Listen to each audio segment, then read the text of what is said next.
Many say para-unity is a myth.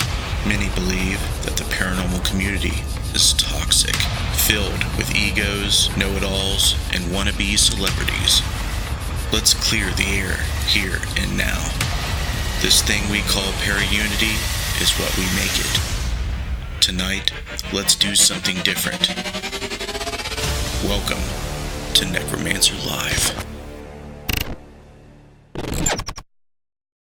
Hello and welcome to the Necromancer Live Show. I'm your host, Justin Brown, and I'm presenting episode 83 with Alex Smith. We are glad to have Alex this evening. We are glad to have you here as well. Please feel free to share out the stream. We got a few people in here already. We need a heck of a lot more, so share. Invite as many people as possible. Just to give you a little bit of information about Alex, he's a founder and lead investigator of TEXSPR, which is based out of Texas. I don't know if that's an acronym. If it is, he will let us know what that means. But he is the writer of the ghost adventure book 13 Haunted Hotels, soon to be released in 2020. Alex travels across the state of Texas and reveals evidence of the paranormal in 13 of the most haunted hotels in Texas. So, sounds very, very interesting. Let's bring him on. Alex, buddy, what's going on? Justin, thank you so much for having me. I love your show. I appreciate it, and it's an honor to be with you. It's an honor to talk to you as well. This is one of my very small opportunities that I get to interact with people that I've never met before, but do the same sort of stuff that I do. So you always learn something. You always have, some takeaways from every time you get to meet someone new. And it's going to be a lot of fun tonight. So right before we get into this, Alex, I'm going to remind everybody watching, you can ask Alex questions. I'm sure he'll be glad to answer, but you're going to have to be patient if we don't ask the question right away. Just put it down in chat. If you want to be shouted out during the show, just comment hi or say anything, and Jess and Missy will shout you out when we get to it. And keep it classy, keep it clean. And we're going to talk to Alex for about an hour, take about a 10-12 minute break, and then we'll go for another one.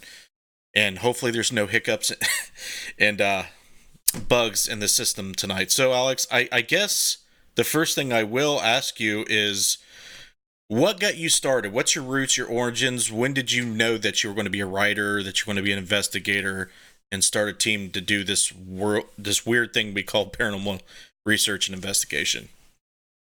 Yeah, and that's the question. What brings you to it? A lot of people have different experiences when they're younger, and sometimes the experiences follow them throughout life. And really and truly, I started off as a skeptic. One of the things I was doing is really reading a lot of Texas historical books. And that is a lot of what I do right now is researching Texas history along with the paranormal. But I did start as a skeptic. I'd never had those experiences before, and I really wanted to, not necessarily disprove, but write something with the slant of a skeptic. And I had written some things here and there, a little bit, I self-published one little book on it was how to win the lottery, or I can't even remember now. You can still buy it on Amazon, but 10 people bought it. So if you're watching, one of those 10 people, thank you. But, and so I wanted to go ahead and do that. It was really, and I'll tell you, the Stephen King book, it was a short story, 1409, really got me interested into the paranormal and visiting different haunted hotels.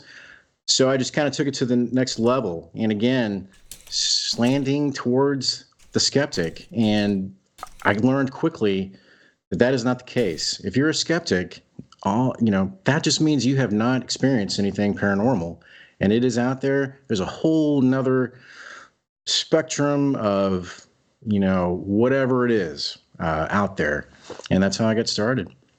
Yeah, it kind of sounds like that you wanted to know if you were missing out on something, right? You hadn't had an experience yet, maybe, but you were wanting to.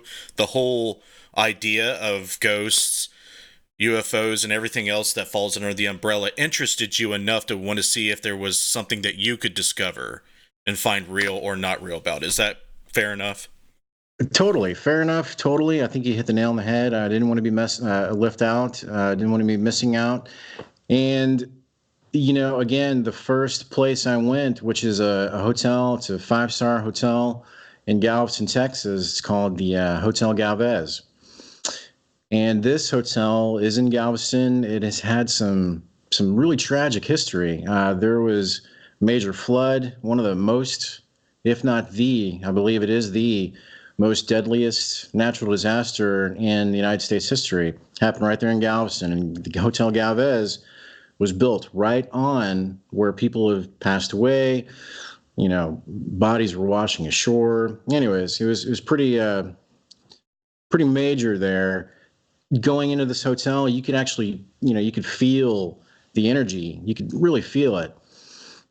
Being a skeptic, I wanted to see if there was, and I say skeptic, I just wanted to see if there was anything out there that I could experience. And sure enough, quickly, very quickly, got some really good evidence, and it kind of took off from there. But again, going back to these writers who I was reading about the books, Texas history, and that's a major thing now that I think about it. A lot of these books are from the perspective of the writer telling the story. So they're not going to these places. They're not experiencing these places. They're not feeling the energy. So I really wanted to do something along those lines of actually visiting these places that are supposedly haunted. Yeah, what's interesting about your bio that I read that you focus on hotels, is that right? Yes. Focus on hotels. And it's been interesting that the ones that are the most haunted, correlates with age. A lot of these hotels are Texas historical, buildings. So they've been around a long time, hundreds, 150 years. I think the oldest one is the Tarpon Inn, and I just actually went there. Just got back a couple days ago. It was there in the Civil War, so 1860s. Whenever I don't know the exact date, but it was a Civil War barracks before it was a hotel. My brief but not very deep knowledge of Texas and its haunted history. Yeah. I know that there's a lot of haunted claims in hotels. I know that hotels are definitely a hotspot for paranormal activity, especially if they're older and have history associated with it. Now, when you went and did your initial research, did the history and the breadcrumbs lead you to these hotels? Is that why you gravitated towards them? How did that happen? Yes, that's an excellent question. Yes, exactly. It did. The breadcrumbs of, when you Google haunted hotels in Texas, only a couple come up. Only a couple. And those are on the list. I'm 7 in now, so I've got a couple more to go to reach 13. But one of them that I stayed in as a child, as a kid, and now that I think back about it, was it an experience? Was it not? Was the Minger Hotel right? I mean, a stone's throw from the Alamo. So these old hotels have, big history, big history with a lot of paranormal activity, but there was a lot of history associated with them. And just finding these little small, you have to really dig. And that's one thing that I did. As far as finding a breadcrumb, I just had to actually call them and say, this is why I'm calling. I want to talk to you about any kind of paranormal activity that you might have. I know there was some kind of Travelocity, person that said, hey, in a comment, oh, it's haunted. So I follow up that way and just kind of go from there. And, generally they, at first, they're kind of skeptical about who I am. But once I tell them, who I am, what I do, and they kind of open up and they enjoy talking about their history of their hotel. Yeah, I'm sure that, if it's done tastefully and correctly, it could bring in people to their hotel. That's a thing. So that's right. That's a good point. Yeah, my first question when you started actually researching the claims and then investigating, why are hotels haunted? What kind of reports and phenomena did you experience and read about? Like, what is it about hotels? in your eyes?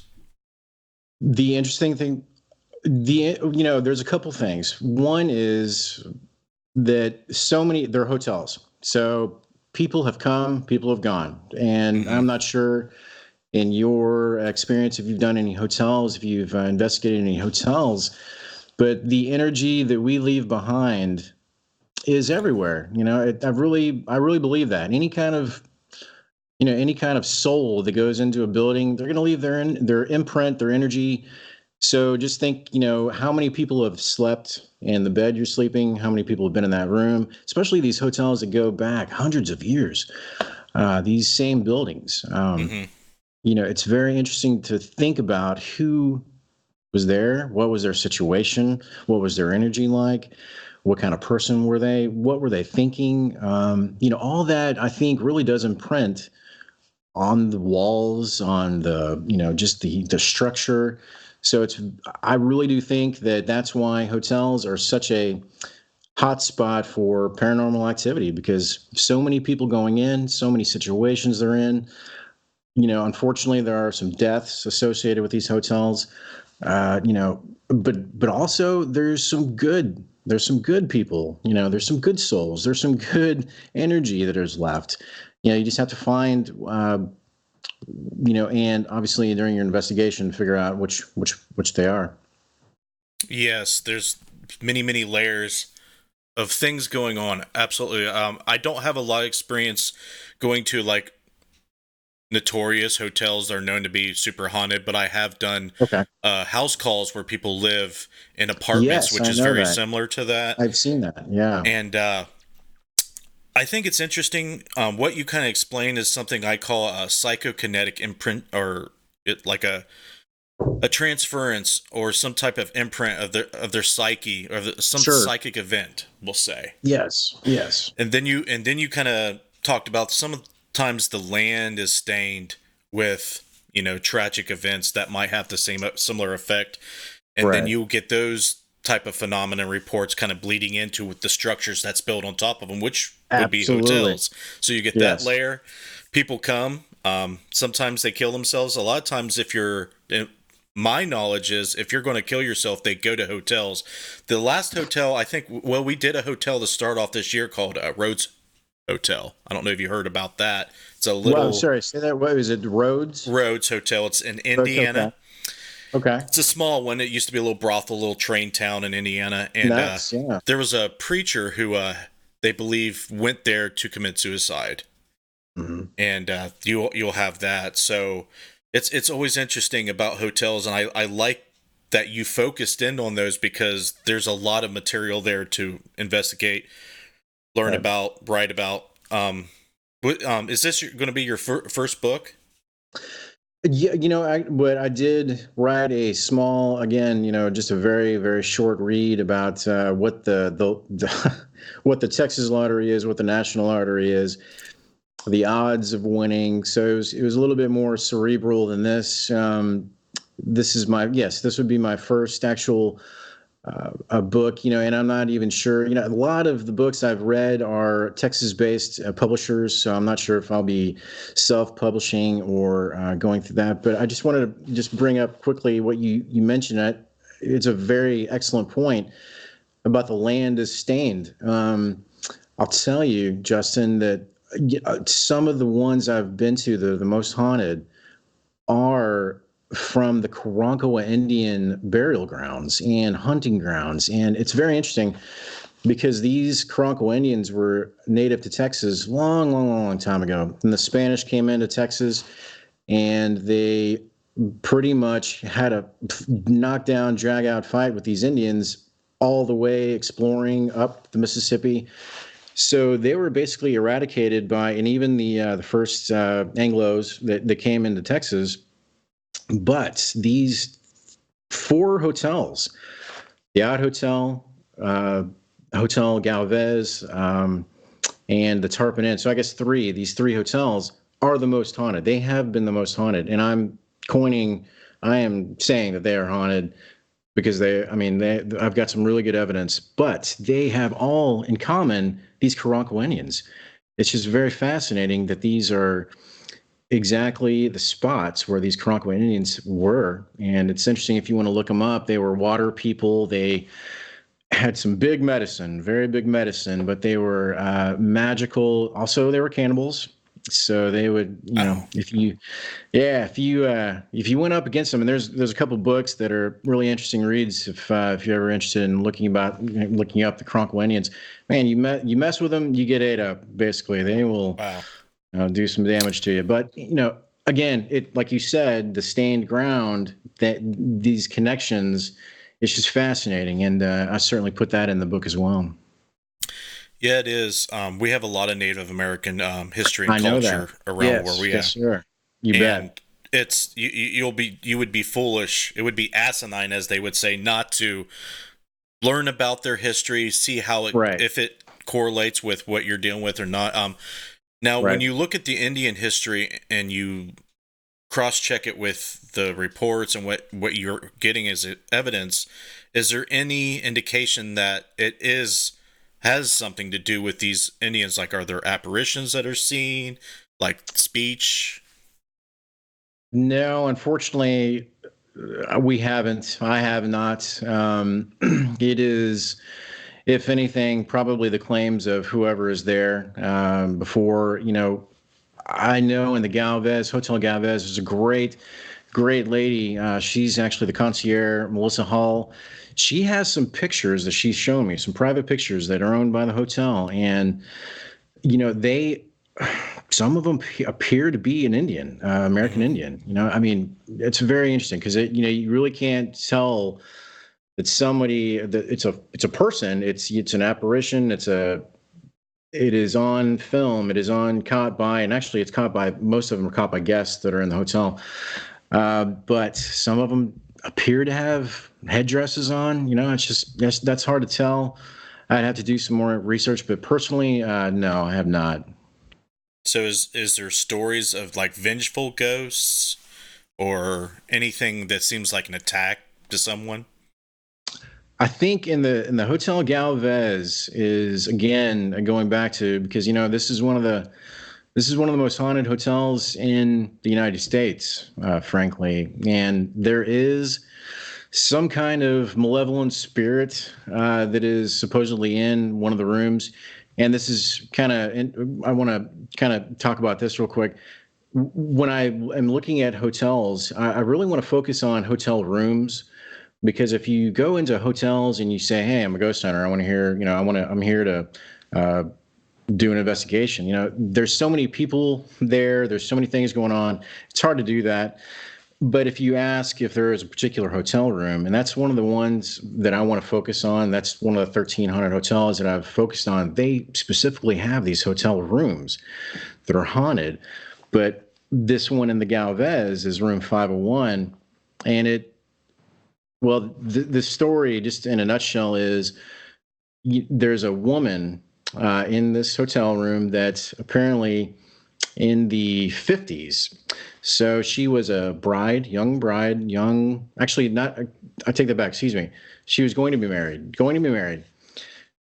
Her husband to be was sent out on a ship, whatever he was doing, longshoreman, whatever he was doing. Anyways, comes down to the bar and, is well known by the patrons. Everybody says, "Oh my gosh, didn't you hear that his ship was sunk? There's a major storm out at sea and he died. I'm so sorry." So she's distraught, goes back up to room 501, and then goes up to a bell tower, which is in, the top of the hotel, waits and waits and waits for her husband to be to come back. It never does. So she hangs herself right above where 501 is. That next day, the husband comes back and asks where his wife is, where his wife to be is. She was dead. So going in, I knew that story, but what I caught in room 501 was not this woman who was distraught. I think it was more of a malevolent spirit because there was growls, there was knocking, there was some interesting things that happened that kind of made me think that that is not a poor bride to be. who lost her life who committed suicide. Yeah, that's actually a story that shares common aspects about it to a lot of places we've been. You know, the whole suicide. I hung myself here because of the grief situation. It's Right. interesting that when people look for reasons for things to be haunted, they kind of like if they hear a story, they'll just grab it and just put it in the blank, spot Okay. in their Yeah. head. So I'm Sure. wondering if that's what happened there. If anything weird happens, do people just grab stories and just lump them together with the haunting, and that's how they make sense of it all? Did you have a feeling that that's what was going on? I think so. I think so. I think a lot of the people. What I really want to talk to when I go to a location and try to do an investigation, I really want to talk to somebody that knows what they're talking about. I mean, somebody sitting at the hotel desk, and this is if you would like to do this, if somebody's watching and they're interested in, any kind of paranormal research, anything like that, especially hotels, really talk to somebody that knows what they're doing, either the concierge or the owner or the manager, because sometimes these are little bed and breakfasts, Mm-hmm. little, just off the side of the road. But I think so. I think they do. You hear one story and you're going to stick to it. But I know this has to be the case, Justin. That when you hear something going into an investigation, you get completely something different. You weren't expecting what you get. Have you found that to be true? Yes, and you have to wonder why, because if Yes, you're dealing with exactly. the human element, it could have been the woman, but maybe she don't like you. Maybe she don't Yeah. like you prying into her business, Right, so exactly. she's going to growl at you or something. You don't know. I guess so. Maybe there's a transient entity that's just walking by or happened to be there just recently, and they see you approaching this at a certain angle. Sometimes I think ghosts can mimic or copycat legends and stories. Like there's so many different possibilities when you're dealing with an intelligent entity. Right. So we will get into a lot of this stuff tonight, Alex. I promise we'll nerd out on this, but I want to do some shout outs and I want to get to a few of these questions because a couple of them are good. So go ahead and do the shout outs, girls, and we'll get to some of these questions. Okay. I have Josh Bender. I have Sandy Griffin. I have Derek Schreiner, Bill Davis, Cheryl Miller, Gilson, Valerie, Troy, and Marilyn. What's up, guys? Hello. On YouTube, Sam Thomas, Scotty Fox, and Mountain View. We do have more, but they're not commenting. That's okay. Any questions? Jess, do you have any? I have one from Sam Thomas. If a good soul dies and does not cross over in time, do they become evil? What's your opinion on that, Alex? My opinion is that I don't think so. I don't see how any good soul would knowingly turn evil. If they're good in life, possibly, hey, if they're stuck there in a loop, if there's some kind of residual haunting going on and I'm stuck in a loop, I might turn evil too. But I don't really think that that's the case. I think if you're a bad person, you're going to leave a bad energy. If you're a good person, you're going to leave a good energy. And I think that resonates throughout whatever plane of existence we're in. And I think that'll last. Justin, what do you think? I totally agree. I think it's kind of foolish to be someone who says they know what happens in that situation. But if you were to speculate, you have to use common sense, right? If you are a good person and you die, depending on how you die, I guess it depends on how you die. That might affect how you um that's how you respond to that, whether you have a chance to respond to that. But let's just say you're a good person, you have a pretty decent spiritual uh, Well, yeah, belief, right. and the process, whatever the process is, if it pertains to your belief, which I believe it does, that should go unaffected, and you should be able to cross, as they say, uh, perfectly fine. I'm sure there's some exceptions to that, but let's just say that we don't know what those exceptions are. So on the other side of that, if let's just say you're not spiritually okay, maybe you die an untimely death or something tragic happens. Maybe it happened so fast you didn't know it. These hauntings, these things that we experience that seem to trouble us, that seem to cause issues, those are the things that are generally not caused by good people or good things. Mm-hmm. And so, you know, but I know there's some gray areas there. So I pretty much agree with what you said about it, Alex. I don't see why a good person would turn evil unless there was some weird exception. Right. Yeah, exactly. But it's a good question, interesting question to make you think. I have one question. Robert Murphy just jumped on too, by the way. Being a skeptic, what moment made you believe that the paranormal phenom was legit and made you really want to investigate it?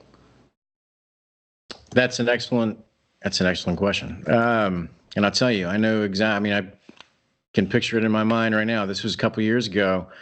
The first time that I was thinking to myself, "This is amazing. This is fantastic." Is when I was on the way home from the Galvez. You know, again, I'm going back to the Galvez because this, you know, I've got a lot of evidence there. And I had the earphones on, and I was driving my car. I was on the way back home, and I had, you know, and I just had basic stuff. I had a infrared camera, and I had a recorder, and that was it. And I think I had a K2. I didn't have a K2 at the time, but I was listening with my earphones on the way home, on the drive home, and I heard this knocking sound, this knock, knock, knock, knock. So I'm thinking it's the neighbors, but then I was in the off season. It was kind of in the wintry time, so nobody was around me. But you know, I'm like, okay, hey, some kind of knocking. But then I heard a growl, and you know, that really turned me from, I mean, instantly was like, wow, what the heck was that?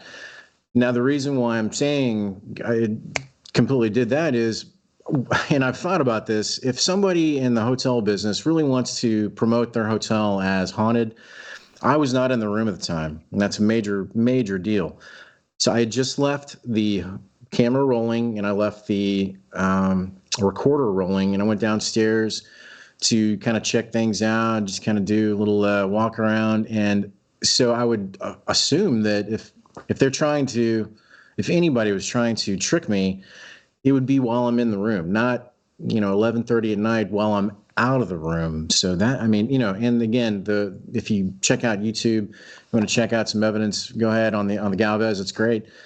But that is what really turned me into a believer. You know, what the heck was that? You know, what was that? So, and I'm sure, Justin, you've got those experiences as well. You know, I don't know if you started. How did you start? Let me ask you this, Justin. How did you start off? You know, were you a skeptic? Were you believing? Did you experience something? A lot of people experience something in their childhood, and that just stays with them forever. Well, I'll touch on it a little bit. I do have a show that is dedicated to my ghost story. You know. Is that the Soapbox one? Yeah, there's one on Soapbox. There's probably an old YouTube one, but I'll give you a taste. Yeah. I didn't experience anything for myself until my early 20s, but my mother is like one of the most gifted psychic mediums, witches, whatever. She's something else. Okay, she brought me up on the stories her and her sister about their ghost experiences. UFO, alien experiences, whoa, yeah. just a host of things that would just scare the crap out of me, right? So yeah. I was already being incubated in the paranormal chamber, okay, if you will. So about 1990, we moved into this house in Hillsboro. My mom and dad bought it from a local firefighter, and they just moved right outside of town on this farm here in Hillsboro. Mm-hmm. Lots of farmland. Mm-hmm. Moved in. Nothing paranormal about the house. It was great. Lived there for about a year. The guy who sold it to us raised his family in the house that he sold to us, and he ended up killing himself over a botched marriage. And what was weird was we started experiencing things after that at a house we lived in, not at his place, but at our place. It started off Interesting. with the footsteps. My dad thought it was me and my brother going up and down the stairs at night where our rooms were. He Right. went up to investigate. We were sound asleep Right. every time. My mom was saying, "It's that guy. It's the firefighter." And he's like, "There's no way." Yeah. We were all skeptical about it, but we were still like leaving this much room in our head. Like, what if? What is that that's going on? Well, Yes. if you fast forward 10 years later, well, 7, 8 years later, mom and dad Mhm. got a divorce. Mom moves out. I have a child that's 2. My oldest son now is about 2. Things happen in the house, right? I'll let you watch the video, but it Okay. wasn't until this moment, then I can't look back. He's just now starting to form sentences to talk, right? He's just now starting to do it. So we're upstairs. I'm trying to get him to talk. And he starts to talk about a man named John. Now, he plays with a man named John. My dad's name's John, right? So I ask him, "Are you talking about your grandpa, John?" He says, "No. John R., he's dead." Very first sentence out of his mouth that I could understand was John R., he's dead. Guess what the fire's name was, Alex? John R. John R. Never spoke his name his entire existence. And he told me his name and told me that he was dead. And I had the moment of my brain just broke, man. Everything just came into focus like this whole time. It's 100 legit, it's real. There's no looking back now. So that's kind of mixed with some other things I've experienced, and I've experienced a lot of crazy stuff. A lot.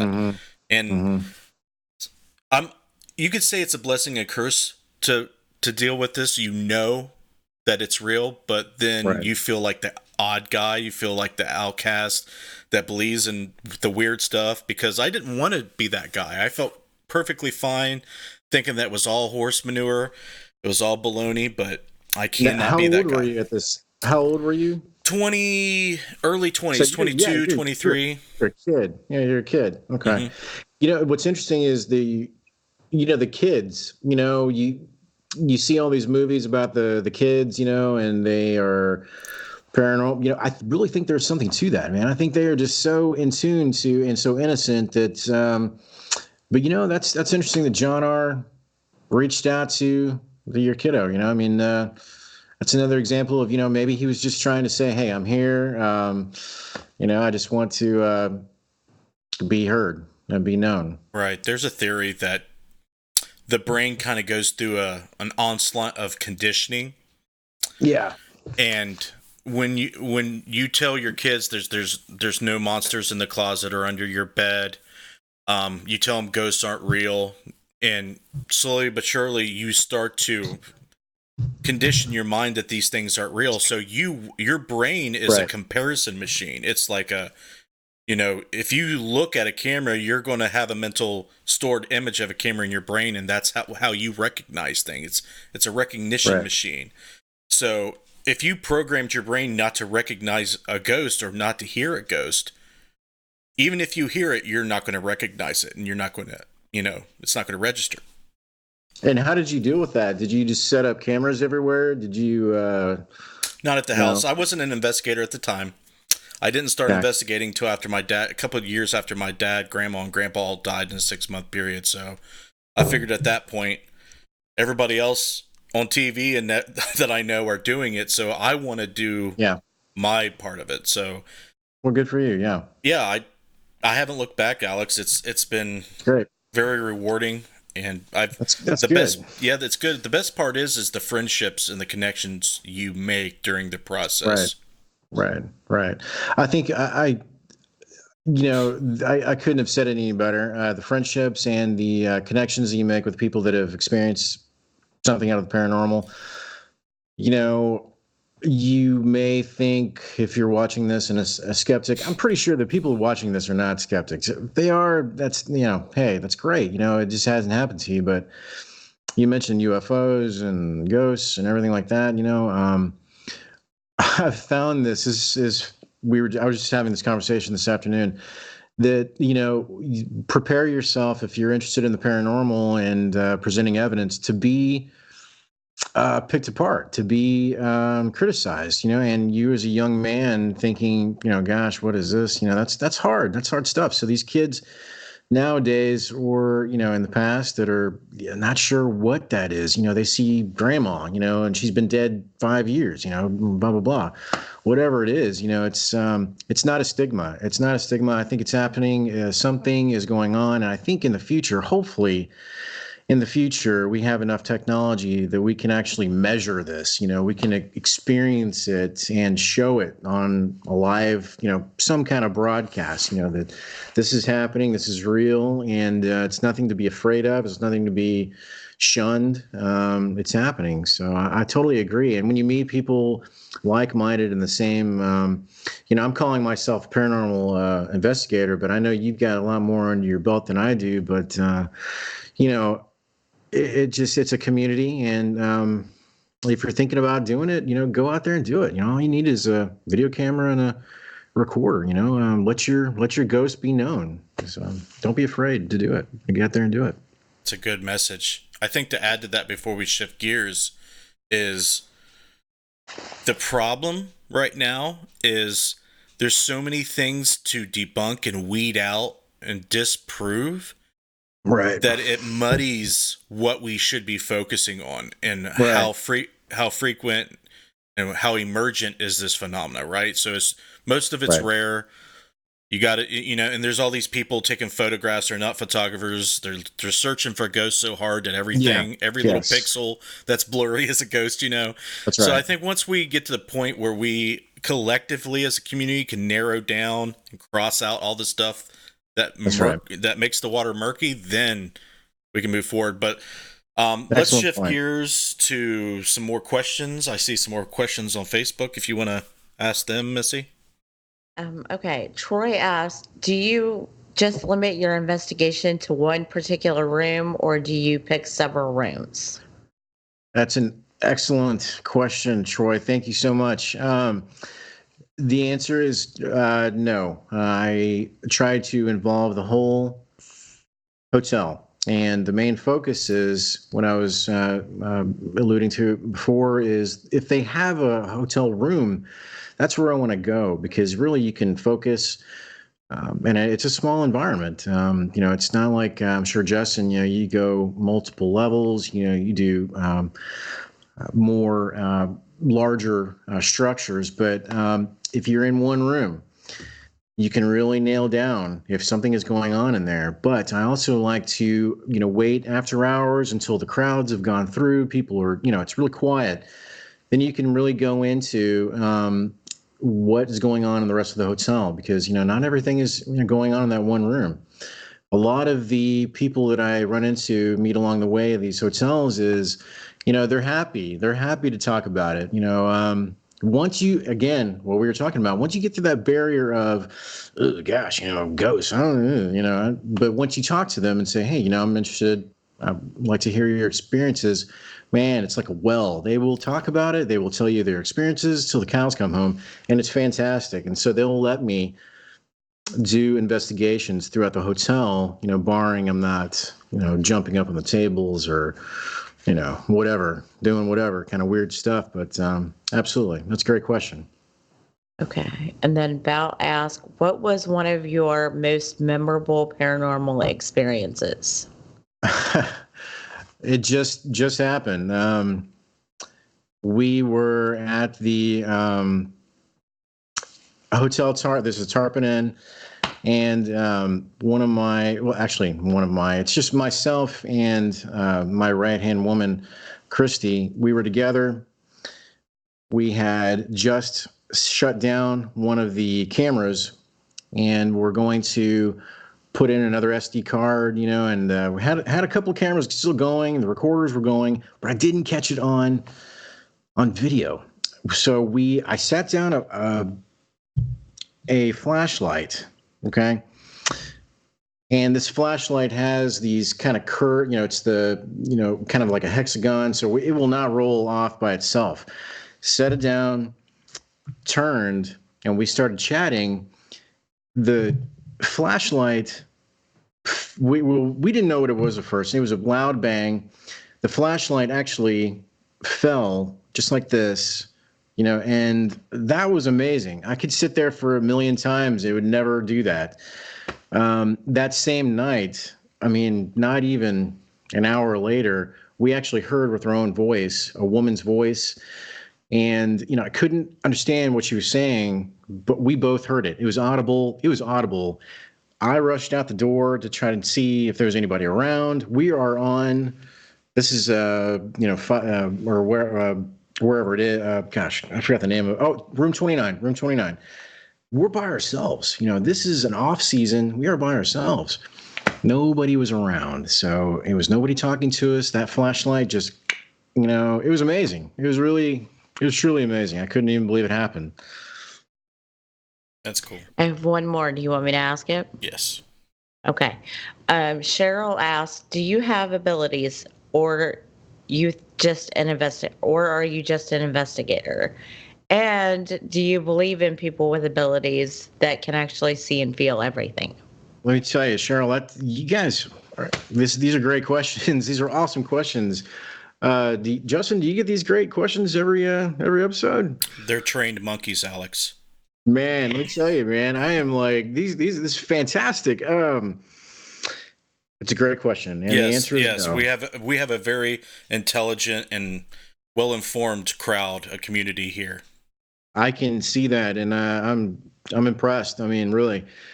Thank you, Cheryl. And the answer is no. I don't have any, abilities. I really don't. I don't go into a room and I'm, wow, gosh, this is, you can, now I take that, excuse me, let me take that back.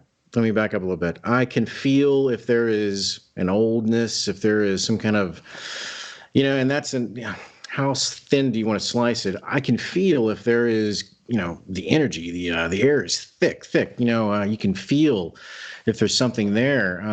But as far as being psychic, as far as being anything like that, no, I can't. And I do believe that there is something to that. I do. My right-hand woman, Christy, she is she's invaluable to me because she does feel the energy. She's not psychic, but she feels the energy. And, that's something that really I think is great if you want to have a team, or if you are psychic yourself. I'm not sure about how far that goes, but I do believe it. The short answer is yes. I do believe in that. Absolutely. Before I forget, Nada or Nada, I'm not sure how to pronounce. They said that the Alex, you're doing great, and they cannot wait for your book to come out so they can buy it. Hey, great! Thank you very much. Thank you. I have 2 questions on YouTube. Yeah, but just to add. Okay, go ahead. Hold that thought. Sure. Just to add on the psychic bit, I believe everybody has a spidey sense, kind of like what you were talking about. Your spidey senses, exactly right. They'll start tingling. That's exactly right. And I think that everybody has a potential to exhibit some type of what they would call psychic ability. Right. Just so you can do some research. I don't know if you've done it, but there's precognition. Everybody, when you hook up 2 people's brains to a machine that will measure brain activity in certain regions, and they start engaging in a conversation, they will measure the time it takes for the ear to get stimulated, go to the part of the brain to interpret what it's hearing, and they'll measure that. Let's just say it's X amount of time that you can understand what you're hearing and then respond. When you're talking to people, you're hearing and responding quicker than the measurement. And it's seen across the board. And a lot of people and researchers believe that this is a form of precognition that everybody develops, especially when you start developing bonds and friendships with people. You start connecting with them. So if you want to look into that, that's cool. But I just think that everybody has the ability to do things. Some just have more of affinity to it, just like other traits and gifts, God gift abilities. I just thought that was interesting to throw in there. Go ahead and no, absolutely. Go ahead and do the YouTube. Okay, I have 3. Sam wanted to know. She asked, "Have you ran into any portals or unhuman things before?" Yes. Well, as far as investigating them, the answer is yes. As far as measuring that or recording that or any proof of that, no, I sure don't. There's a hotel that is, again, associated with the Karankawa Indians. It's in Liberty, Texas. It's called the Odd Hotel. And this piece of land goes back into old Texas, Revolutionary time Texas Revolution time. There is supposedly a portal in this hotel that is right on the right on it, where it was an old slave graveyard, old slave graveyard. Then on the right next to it is apparently where they found Indian remains. So, these unfortunate people, had a rough time of it and perished right there. So, right on that wall is a mirror, and this mirror is an old mirror. It's been there forever, since the hotel. I think, just kind of recalling, since the 30s. So it's been there, and it's apparently a portal. Now, I haven't measured anything, but every time that I took a picture, I would get some interesting, and Justin, you might have to take a look at them. I'm not a camera guy, but interesting phenomenon, like some orbs, get some blue flashes, some blue squiggles, every time, which is interesting. And then the other claim is that every time that they clean this mirror, 5 minutes later, there will be handprints on this mirror. So that is the claim. Is it a portal? Is it where ghosts come in and out of? I'm just not sure. Good answer. Mm-hmm. Sarah asks, is there a certain time at night that you have noticed when things get more active? Yes, Sarah. 8 o'clock at night and 10 o'clock at night. You hear the witching hour, 3 o'clock at night, midnight. So I have. Here's another answer. It really doesn't matter what time it is. It can be any time, and something will happen. Especially if you're watching a long. And again, Justin, you'll know this when you're watching a long, recording of something. It can be hour. You can sit there for an hour and not see anything, and you're like, oh gosh, I'm gonna take a break. Boom, you can see something or hear something. So I think my personal experience has been around 8 o'clock or around 10 o'clock, and then generally around 11ish, 12ish, something like that. But that's kind of I haven't seen anything at 3 o'clock in the morning, the witching hour, the true witching hour. But it's just kind of all over the place. What about yourself, Justin? What do you think? I think that was a pretty good answer. To add to it, I think if you believe at all that something's going to happen, that there's going to be a spike of activity at any point of the time, 3 a.m., 8 p.m., when you go looking for things and you're trying to justify your bias, you're going to find things, and that's a psychological effect. That's totally, yeah. But has there been any legitimate critical research in this area? No. And if you go looking for a database of people feeding data from this type of investigation into it, you're not going to find any similarities or commonality in the times. Like you said, it could be any time of the day. I do like your answer, though. When people sit down after work, they're relaxing, the stimuli goes down, all the distraction goes down. Maybe they're flipping through TV, they're reading a newspaper. It's then people will start noticing stuff that would get drowned out otherwise. During the day, it's noisy, their attention level, all those things apply. So I think a lot of times people will experience things from like 8 to 10 right before they go to bed, and maybe even trying to fall asleep even during those times. It's pretty high that the reports are. True, yeah. I have another question. Sam asked, she wanted to know, have you been somewhere that made you think twice about investigations?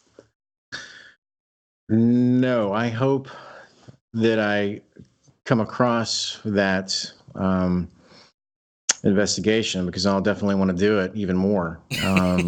You know, I'm willing and able to do wherever, whoever, whatever. You know, I haven't been scared away. You know, I've been, you know, startled and freaked out a few times. But I tell you, no. That's where I want to be. That's where I want to be. I want to be there. So, what about yourself? That's a good question for you, Justin. What do you think about that? Is there any place that you're like, I don't want to go there? You know, it's too spooky. It's not the places that bother me or the history or anything that would happen. What bothers me, Alex, is things that mess with the people I love. Mm-hmm. Someone that mess with my kids, my wife. Right. Sure. That's my fear. That's the where my fear lies. You know, especially with death happening, you know, to my wife, my kids, even my best friends. When I had a best friend kill himself years back, it hit me so hard. I didn't realize how hard that it would affect me. And you just don't, before all the paranormal research, you just don't think of death and mortality in the way you think you do. You know, you'll write about death, you'll watch movies about death, but then reality kicks in, and it happens, and you're like, oh no, I'm not thinking about this at all the way I should be. Like counting the seconds and how precious they are on a daily basis, for example. So that's where my fear lies. Going into a dark building where I think the devil is, I think that's funny. You know, if your spirituality is intact and you know that those things just can't affect you, right, and you have that belief, you're never going to experience those things. When you have a fear, a phobia even of dark things happening to you or something about a certain location, what have you, that's when psychology will get you. The monster in the closet or the under your bed will get you. Right.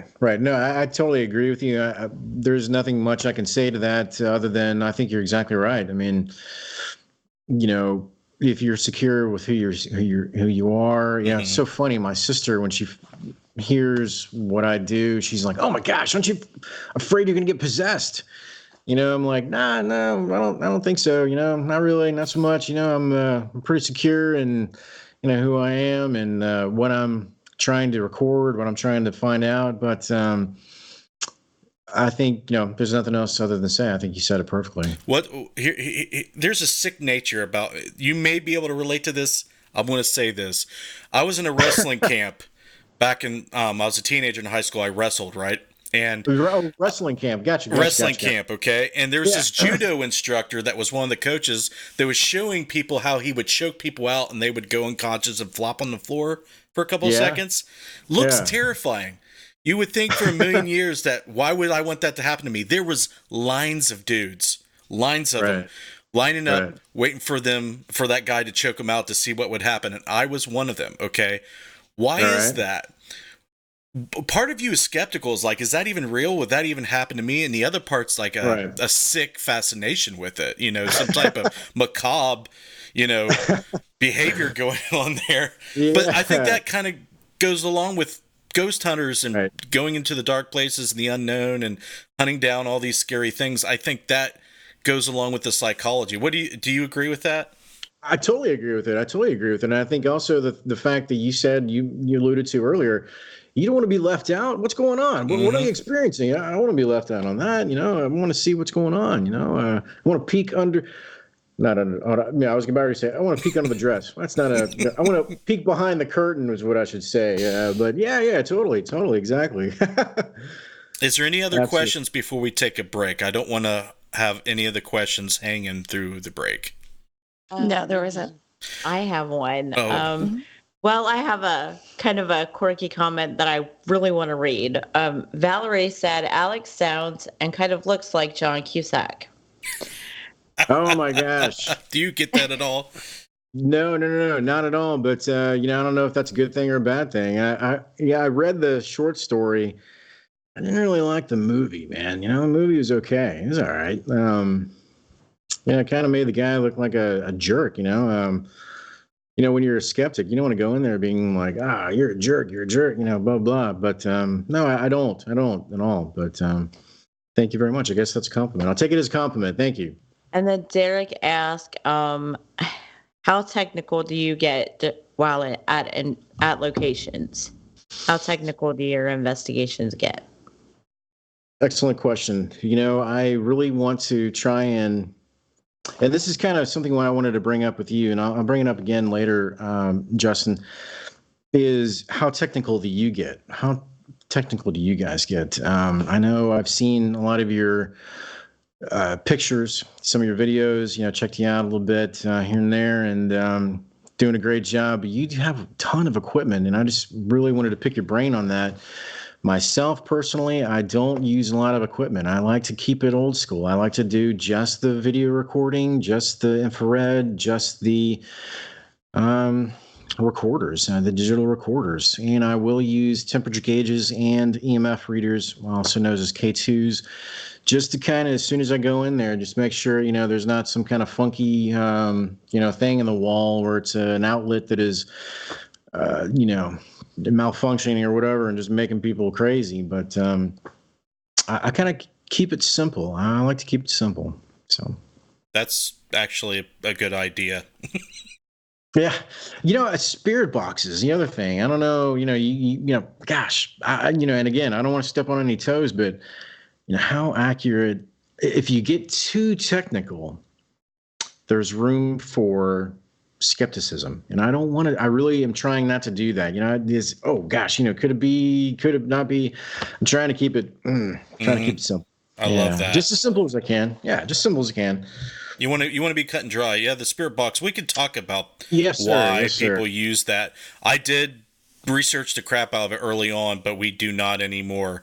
The only reason we'll bring it out is to generate white noise on just one channel where there's no broadcast, just to see if it can be modulated. Yeah. And just because I had it happen once or twice. But on that note, we're going to take a break. Please, guys, don't go anywhere. We're going to be back for another full hour with a discussion with Alex. And we're going to be talking about all kinds of stuff paranormal. He wants to ask me questions, which is great. And that just have a two-way conversation. So let's do about 10 minutes. 7 to 10 minutes. Whenever everybody on the show feels like they want to kick it back in, we'll show you guys some video promos if you want to stick around and watch them. If you want to get up, take a break. But please don't go anywhere. We will be right back.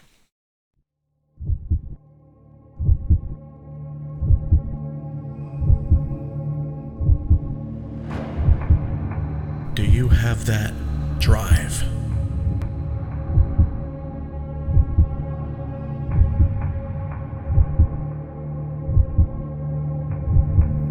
That morbid curiosity to explore the darkness.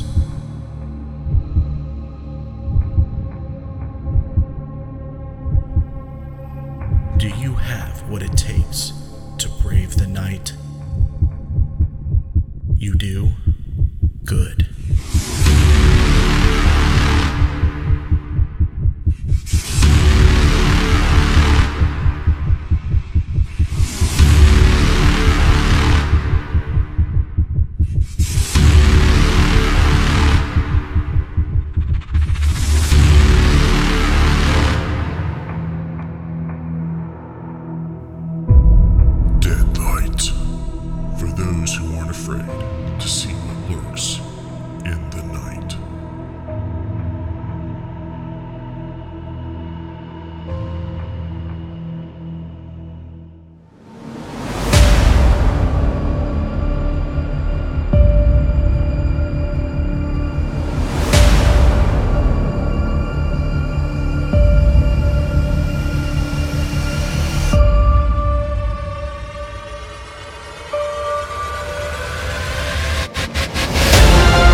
see you.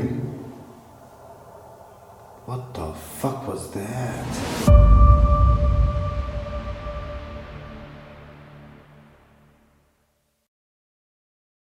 On Saturday, November 30th, take your journey into the supernatural into one of Ohio's most wicked jails. Built in 1889, the old Licking County Jail was home to its fair share of dangerous inmates, leading to 14 inmate deaths as well as 4 sheriffs. These violent deaths inevitably led to the closure of the jail in 1987. Join us for a night of history and an overnight ghost hunt you'll never forget.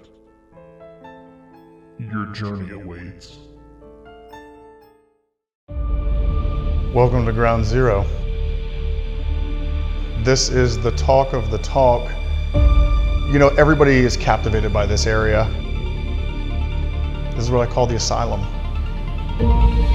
When I first purchased the place, it wasn't hard to know that this has been whitewashed. Everybody has their sort of the boogeyman. When you're young and growing up, be good, the boogeyman's gonna get you. Well, you wanna know what the boogeyman in Madison is? It's this place. You grew up here and you acted up in front of your parents, you get sent here. Now that sends a red flag. If this was a nice facility and everyone was being taken care of, why are you gonna send them here? Something was happening behind these walls.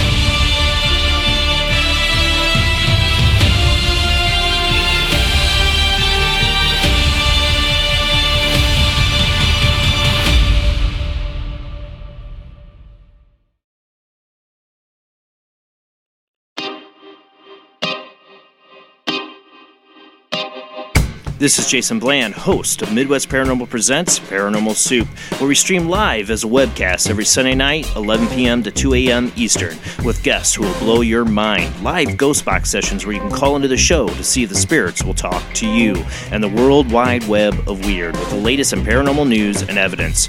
We're bringing the weird every Sunday night, 11 p.m. to 2 a.m. Eastern on our Facebook page and YouTube channel. Don't forget to follow and subscribe.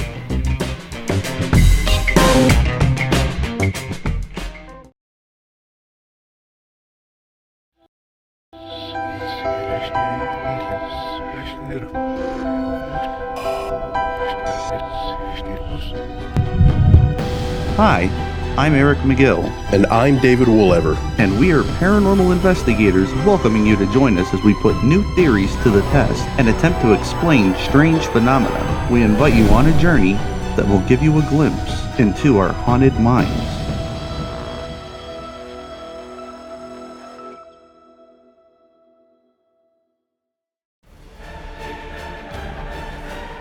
Hi guys, Eric McGill here, RU Media Network and Our Haunted Minds. I just want to talk to you guys real quick about the awesome stuff going on behind the scenes. The Our Haunted Minds video is coming along swimmingly and it's really going to be awesome. As you guys know, Adam Kimmel is joining us for the first investigation with Dave and I.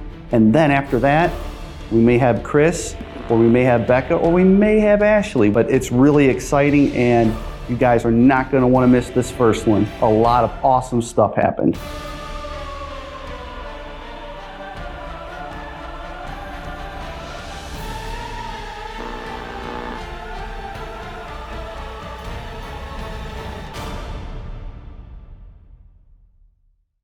And welcome back to Necromancer Live with Alex Smith. He was just trying to rack my brain before we went live.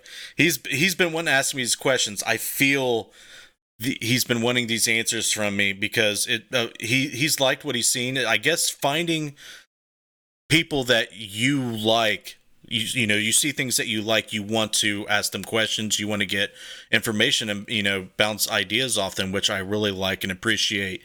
and we will do that. Let's do it now. Let's air it all out right now, Alex. Ask me anything you want, man, because I'll tell you what, I'm an open book. I don't care what it is. Yeah.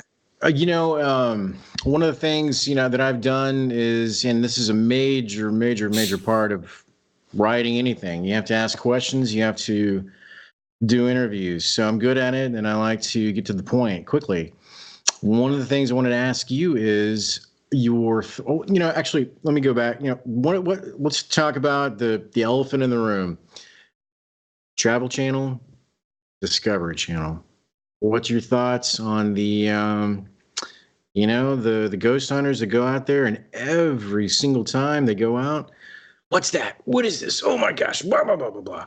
Mm-hmm. What is your thoughts on social media, and especially on television? What's your thoughts on those ghost hunters? Okay, well, here's my elaborate response to that question.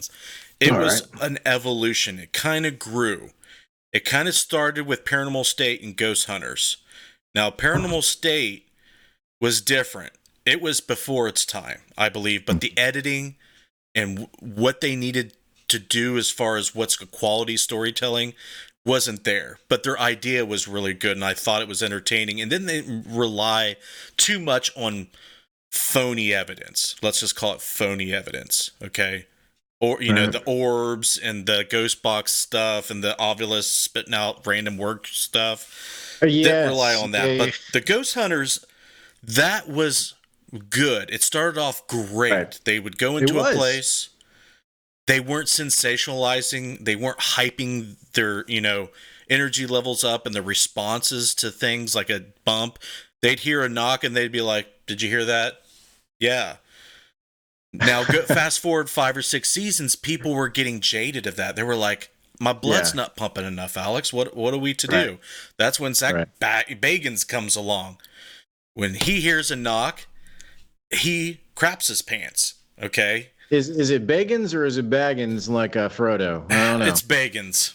Oh, okay. I think that's my final I just wanted to be sure. If you're watching, sorry. Okay. I generally start off with saying Baggins because I'm a nerd, but then I correct myself and say Bagans. So I think that it's gotten to the point where, you have to entertain an audience. It comes from what your audience wants. They're giving everybody what they want. And producers, that's their job. Entertainers, the entertainment business, that's their job. They're not putting stuff out there that the mass target audience wants. So that's why you get those things. 99.9% of that stuff is probably bogus. That's my answer to that. Yeah, I totally agree. That kind of dovetails into what I wanted to ask you next is, have you ever been to a location where you just have not had any kind of activity? I mean, you just really haven't. And it goes back to what you were saying is, which I completely agree. If you don't have a show that shows something, nobody's going to want to turn into the next episode of nothing happening. So have you actually had any experiences where, wow, this is supposed to be haunted and you don't catch anything? Oh, yeah. And, if we go to a location, we generally pick ones that we know that the chances of us at least getting one piece of something that we just don't know about. We don't label it as paranormal. We don't subtitle it. We don't suggest to you what we think it is. Okay. If you watch our last season, I hardly narrate the films. I let the real footage and the interviews tell the story. I hate narrating things unless it's like a beginning intro monologue or something. Right.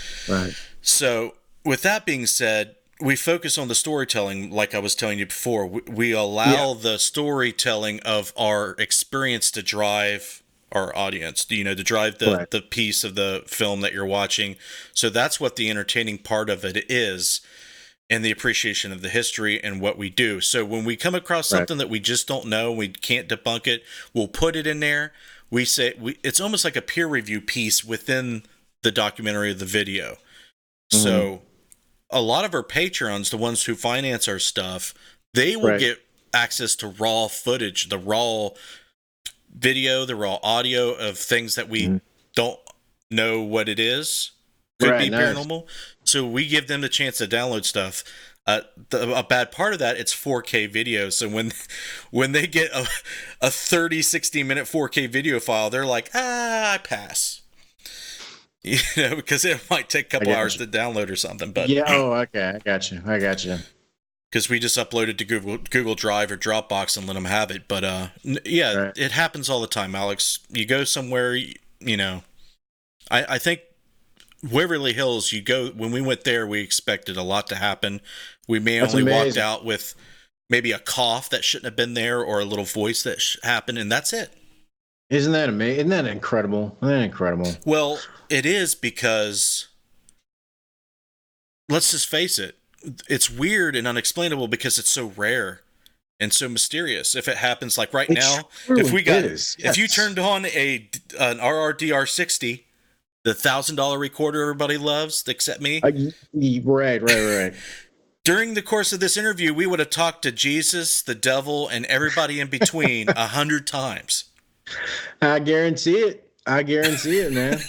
I guarantee. And the thing is about that, what you said is exactly right.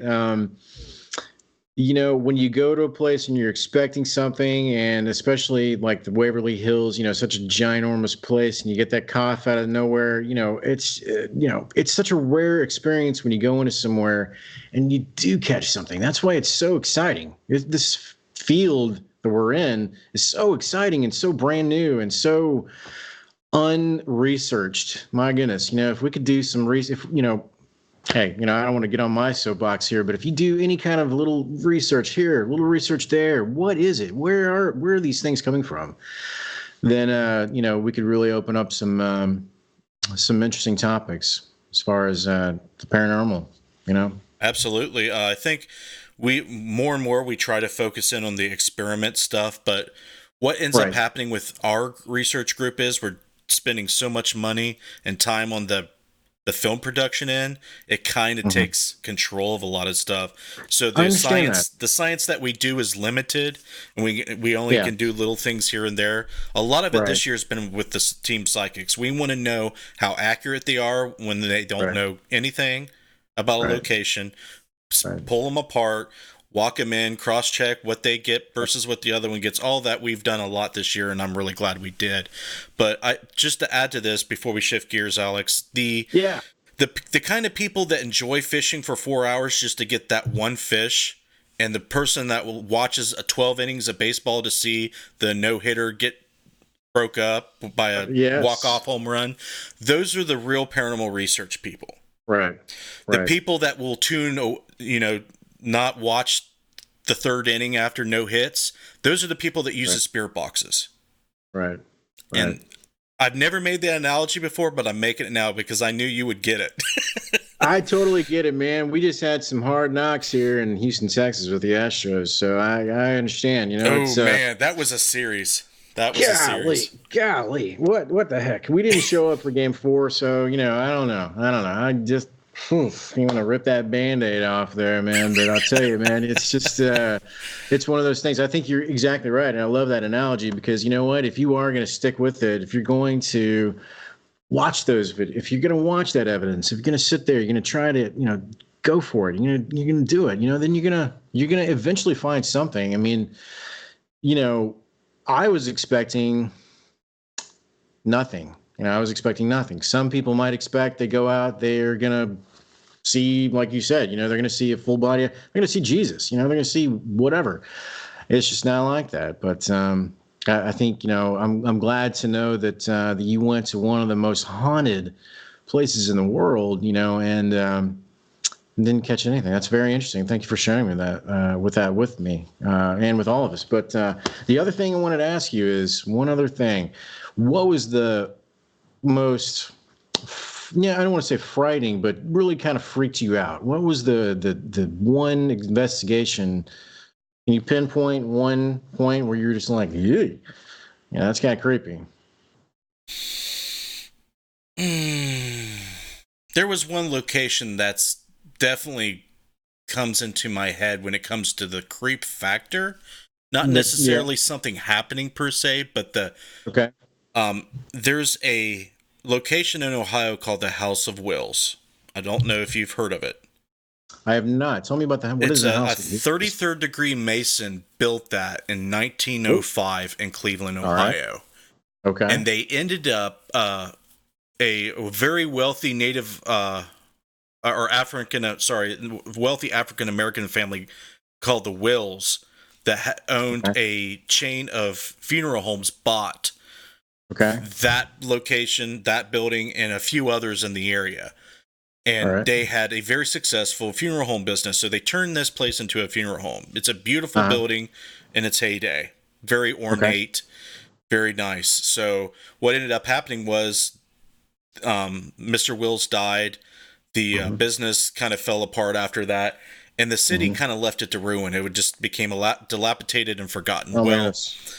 This city worker named Eric Freeman, I think is his name, if I remember right. He loved the building and he wanted to fix it up, but he happens to be a high-ranking member of the Church of Satan. Okay. Oh, hello. Okay. So a legitimate Satanist. We're not talking about the, rituals calling the devil Satanist. We're talking about a legitimate Satanist, which is, they're actually good people. They just don't like Christianity and they don't believe it. I understand. Okay. I'm cool. Well, hey, to which his own. So what ended up happening was, he started renovating and putting satanic artwork in there, and that house kind of came alive and almost killed him. I understand, man. So he's still there. He's still renovating it. But he had you need to go to our Instagram and look. Right. I will, after the show, I promise to send you some of the photos of this place. It is if you're afraid of Satanism in a haunted place, and then on 55th Street, East 55th Street in Cleveland is the third highest crime rate and dangerous place to be in America per capita. Murder, stabbings every day. So just being there is scary. All right. And now you're at a huge building built by a Mason. Their architecture is really crazy looking. Plus, you got you're saying there's a lot going on with those buildings. Just walking in there, your spidey senses are freaking out, man. But what scared me was my kid telling me that the firefighter that sold my mom and dad the house he was talking to him that he was dead. Freaked me out so bad. Nothing else freaked me out after. I'm honest. Nothing else freaked me out after that. Yeah, I understand that. I say I don't have any kids of my own, but I can understand that would be pretty frightening. Yeah. So there you go, man. I'll send you pictures, and if you're ever up this way, you definitely need to go check that building out. Well, I've been writing notes as we speak, and if I'm ever up that way, I've never been to Ohio before, but I'd love to visit, man. Oh man, I'm gonna look you up, and we're gonna have to hang out, have a couple beers, and you have to show me around. Same goes for down here in Texas, man. Yeah, the hotels, the shorts, and the hotels that you mentioned. That's all I hear about when it comes to Texas. Is that right? Really? Yes. I don't know why. Paranormal activity goes? Yes, primarily. And there's the small little bits here and there, but the ones that are really story worthy are the ones at hotels that are. I don't know why. I just found that interesting. Yeah, that is interesting. Who knows? That's a great question. I think one thing is, again, like we discussed, hotels are such a meeting place for people to come and go. Back in the Texas days, I mean, my goodness, you had horse and buggy, and when you came across a hotel, you just basically that's an oasis right there. You hitch up your horse, you have a great time. I know I've been to a couple where there was a bathroom, and my goodness, you had a bathroom in the early 1800s, early 1900s, late 1800s, excuse me, early 1900s, and that was a major deal. Especially one of the ones I visited. It's called the Nut House Hotel. And these people were this family was NUTT. They were the Nuts, and it's kind of funny. Right next to Looneyville, by the way. So, but this land was originally given to David Crockett, his wife, when he fought in the Texas Revolution. So this was his land grant, and it's in Granbury, Texas. And in this hotel, there is a woman's bathroom and there is a gentleman's bathroom. So ladies and gentlemen, and that was a major, major deal. So I think, these hotels are not only just places for you to rest your head, but I think they were meeting places. I think there was a lot of people associated with these hotels. So I think that has lots to do with these hauntings and claims of paranormal activity in Texas. And we have more. We have other places. Let's hear about them. Let's hear about something that's not a hotel that you have investigated or researched. I'll tell you what, I have not. I've strictly done hotels. I am waiting for the call. I do have a website for people to call in. I've had a couple of people call in and ask to investigate their house, but upon researching, talking to them, it just didn't work out. It just didn't want to work out. I'm sure you've come across that before. I'm trying to think if I have. I tell you what, I do. It wasn't an investigation, but it was when I was younger. We were at one of the major Texas Revolution sites called La Bahia. It's in Goliad, Texas. I was with my dad and my uncle, and this is a few years ago. We were sitting. This is before I was getting into the paranormal. And now that I say it, I'm surprised I wasn't turned into a believer then, because we were sitting there. This was a spot where a lot of Texans had died and they had lost their lives. They actually were executed by the Mexican army. And when we were sitting there playing cards, all of a sudden one of the cabinets slammed. It just slammed out of nowhere, and you could hear the rattle of all the table, the plates and glasses, and it was unexplained. But I never went back, and I want to go back and investigate that place. But I'm strictly sticking to hotels at this point. I do have an idea of what I want to do next time, the next chapter, next book series, and I think that would be called 13 Haunted Places. The other thing I'm toying with the idea of 13 haunted people, and this goes back to meeting Christy, who is my right-hand woman. She, throughout her life, has had paranormal activity. Her daughter has had paranormal activity, and I've done some impromptu interviews with them. Nothing to write down, but that would be my next step. So I primarily want to focus on, if anybody calls me, that's great. I'd be happy to help, but I primarily want to focus on the hotels right now. Yeah, I see in literature, it's a good idea as far as trying to hit a target audience. The whole, what's the most haunted 10 haunted places in the state of Missouri, or for example, or 10 haunted bars or hotels, like you're saying. So that's a good idea. I do understand why you did that. 10 haunted bars. That's a fantastic idea. I'll do that right now. Let's do that right now. I'll do that. I'll do that next. Actually, let me tell you. And you know what? In Texas, there are some haunted bars in. I think one of the Travel Channel, or I'm gonna have to look at that. It's called Humble, Texas. It's spelled humble, but it's pronounced humble.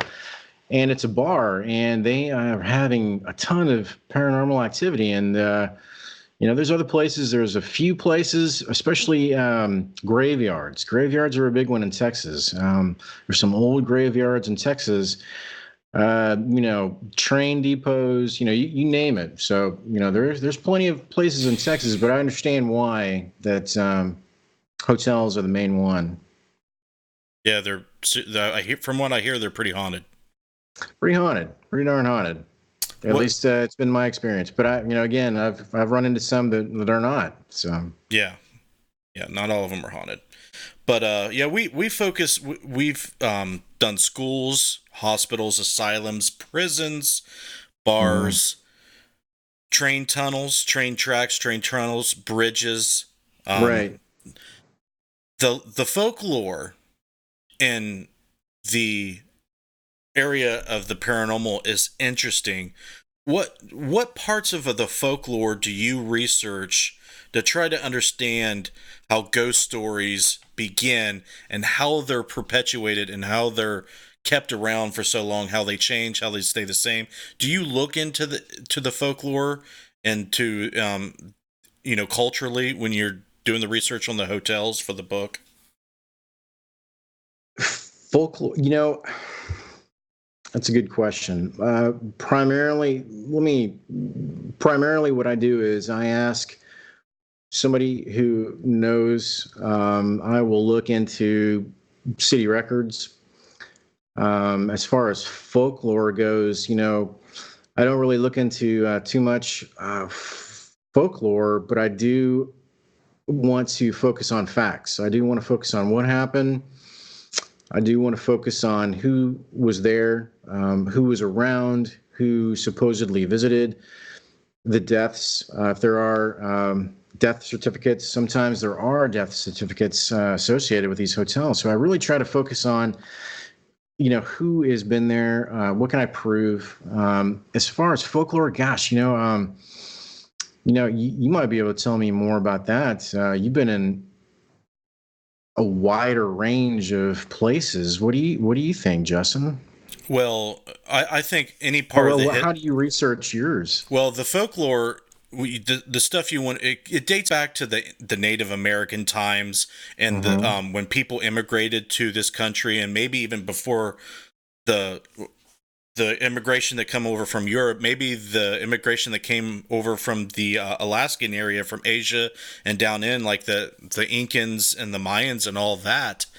Right. You got to look at their beliefs, because I think a lot of the folklore bleeds into and has an impact on what people believe in the paranormal stories today and how that influences what people perceive. Right.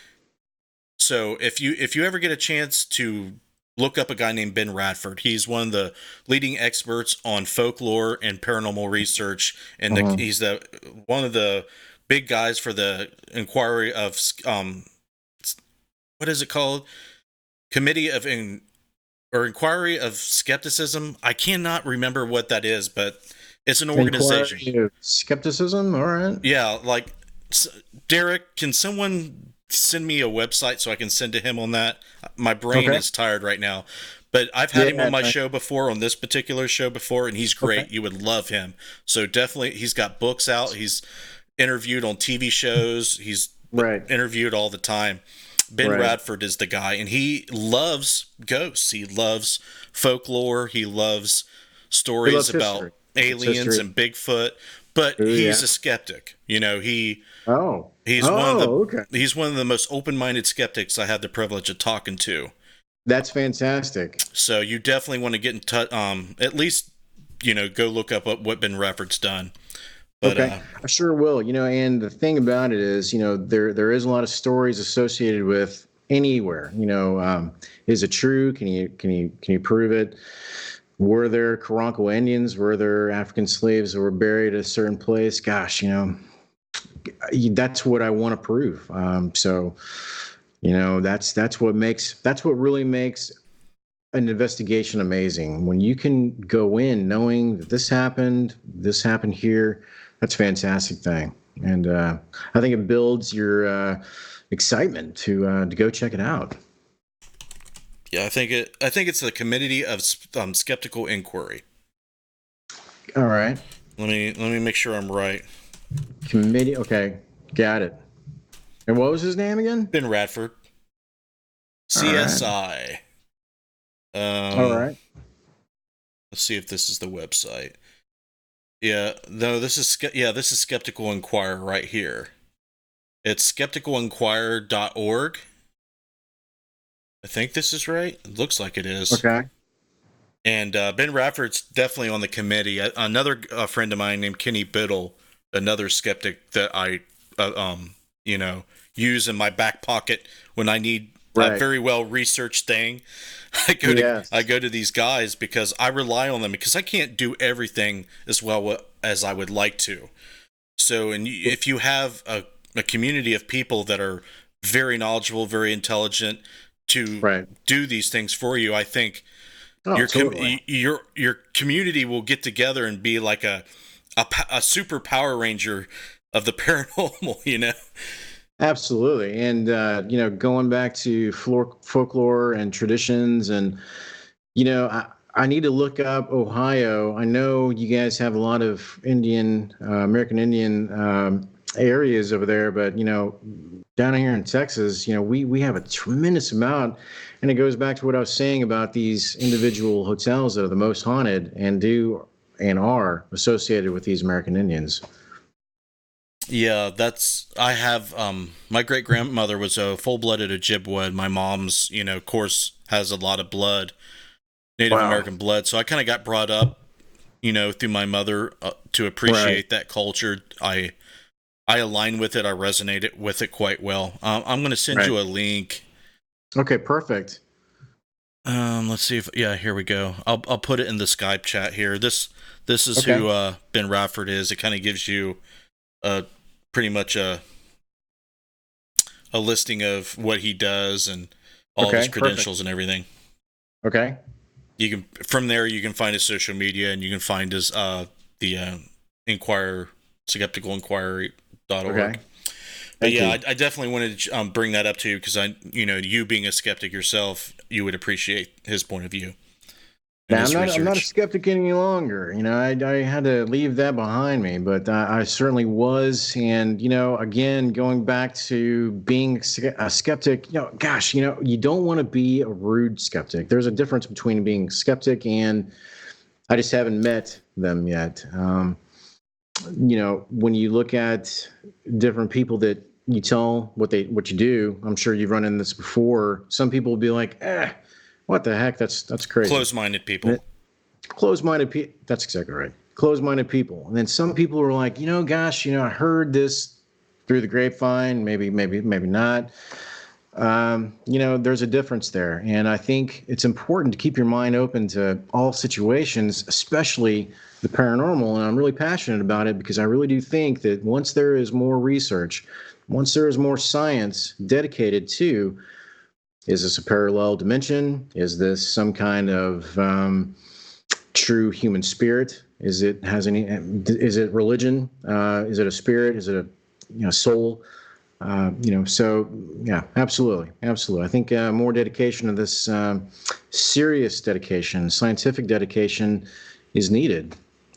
Yeah, a lot of the ideas from parapsychology I subscribe to, where things from our own psyche or in our mind manifest into things that we can perceive as ghosts or the paranormal as well. I think that's something that a lot of people that don't listen to me preach about all the time don't consider, because if you watch any of my stuff, I talk about it so much they probably wish I'd shut up about it. But when I go into someone's home and I'm investigating and there's all these little patterns and flags that pop up that tell me that, hey, there is something going on, but I don't think it's a ghost. I don't think it's your grandma. I think it's something coming out of your brain and manifesting and doing weird things that we could barely understand. With our limited knowledge of physics, reality, our leading scientists can barely measure everything that there is to measure and predict everything that there is to predict and know. 70% of our universe is dark energy and dark matter. We don't know what that is. That's true. That's true. And, the other thing is, you want to get into another crazy topic is, you ever seen any aliens, man? Me, no. You ever seen a UFO? And I would like to keep it that way, because You never seen a UFO? I've seen things in the air, but I can't say they're unidentified to me. But I won't believe that they're aliens. I haven't seen anything that looks like it. But I have talked to people in the military. Man, I did an interview. Oh yeah. I did an interview. They know all the goods, man. I did an interview with a guy I went to high school with. He was like 3 or 4 years older, but they trained people in the military. He was a Stinger missile guy. So they train aircraft recognition. Like, you have to ace that. If you're shooting at things in the air, you got to know if it's friendly or not. Yeah. So this guy is telling me that this thing was not anything in the military that he's seen. He's talking about two football-sized V-shaped wings with lights all over them, just hovering, and all of a sudden it just blinking and taking off like the Enterprise. That's what he explained to me. And he said these jets from Wright-Patterson Air Force Base came in at Mach 1 chasing it. And I'm like, you got to be kidding me. I'm terrified of aliens, man. I'll be honest. I don't want them around me. You know, I hear all these stories. Live that life, man. That life is not for me. Aliens. I don't want things, you know, sticking things inside me and cutting things off and messing with my body. The reason why I bring that up is I've seen a couple things in the sky that are a little, what the heck? But a lot of, I won't say a lot, but I've got some questions from individuals that say, you know, is there any correlation between aliens and the paranormal? You know, and I have nothing to say other than, I don't know, maybe, you know, could there be? I don't know. Some other dimensional deal, if you want to get all cerebral and crazy about it. Could it be that they are, especially shadow people or something like that? Could they be some kind of traveler? You know, I don't know. I just wanted to open that up and see what your thoughts were on that. We just did a show on the Tuesday show that I do every week on interdimensional beings. And I think there you go. I think that a lot of people feel like there's a lot of connections and similarities between some of the stuff, like you mentioned, shadow people, for example. Sure. If what we're seeing as ghosts maybe not be dead people, maybe you're peering into another dimension, or that dimension is coexisting for a time with ours. It's touching or phasing in and out, whatever is going on. It definitely could be that. Even cryptids, Bigfoot could be interdimensional. Mothman could be interdimensional. ET could be using, you know, some type of technology to travel and traverse dimensions, or just using some type of technology using another dimension to travel faster than the speed of light. In doing so, are they causing things to pop out of these gateways? There's so many conspiracy theories out there, like Stargate and you know, Philadelphia experiment, which may have probably been a hoax, but who knows, man? It's definitely something you want to consider. You don't want to just think, well, it's all dead people, it's all demons, it's all fake, you know. Right. No, I totally agree. And you know, the interesting thing you mentioned is Bigfoot or the Yeti. You know, I never considered that, but that's fascinating. You know, you just blew my mind, man. I've never really considered that before. I know that, and really the reason why I was asking is a lot of people will subscribe to one and not the other. But I think you have to keep your mind open to all possibilities, like you just said. You know, I mean, it could be all connected. Who knows? I think that the ghosts, when you say a ghost, you know, what is it? What is a ghost?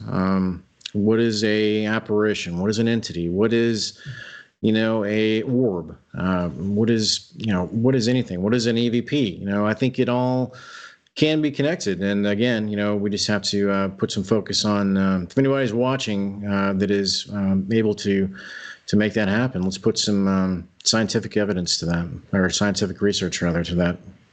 I'm trying to do that, and many are. One of the things we're doing the EVP, now that you mention it, we use a device called an RVPR, which stands for round tree voice RVPP, round tree voice phenomena recorder. God, I can't even think straight. Okay. What it does is it uses a 4-channel PCM recorder like a Zoom H4n or a Tascam DR40, anything equivalent to that, and you're plugging in different inputs like a mic input, maybe an EMF sensor. We use a MagCheck 95 EMF sensor and plug it into so we can listen to the EMF field. So what we're doing is we're trying to figure out if is EVP being generated by EMF, is it acoustic phenomena, is it acoustic energy, and does it happen only on certain inputs, or does it happen on all of the inputs? Okay, we can't hear it. The definition is we can't hear it, but it's on the recording. So if you have something coming across just one mic and not all of them, that's anomalous. That should not be physically possible, right? Right. Especially if it's reaching a certain decibel. And if it's EMF, is that doing something to the transducer, to the microphone, that's simulating speech? And I have theories, if you're interested in doing that type of scientific research. Maybe you can try it yourself. Absolutely. The only thing that I would hesitate to think it would be EMF is, the individual.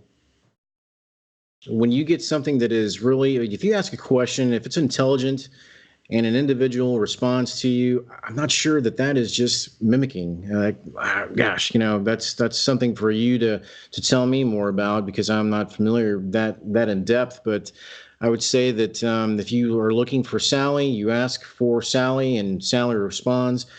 That individual, spirit, whatever entity. That's a hard sell for me to think that it would be some kind of anomaly.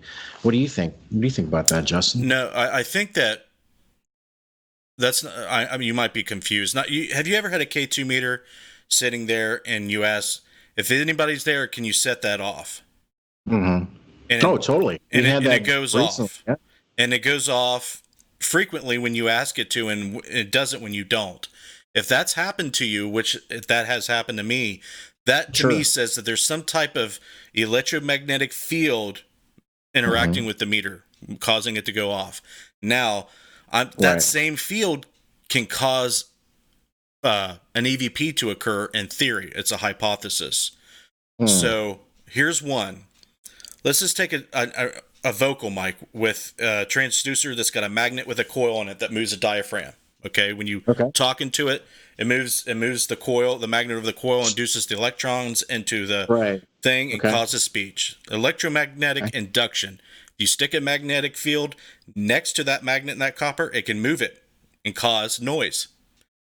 So if ghosts and spirits can figure that out, they can create that movement to simulate speech. That's electromagnetic induction. Now, your voice recorders that use electric microphones and condenser microphones, that's a different mechanic altogether. That works on capacitance. 2 electrically charged plates, and the acoustic energy interacts with the top plate, which is charged negatively, and the bottom one's positive. The variance in between the 2 charged plates causes the electrical signal to be speech.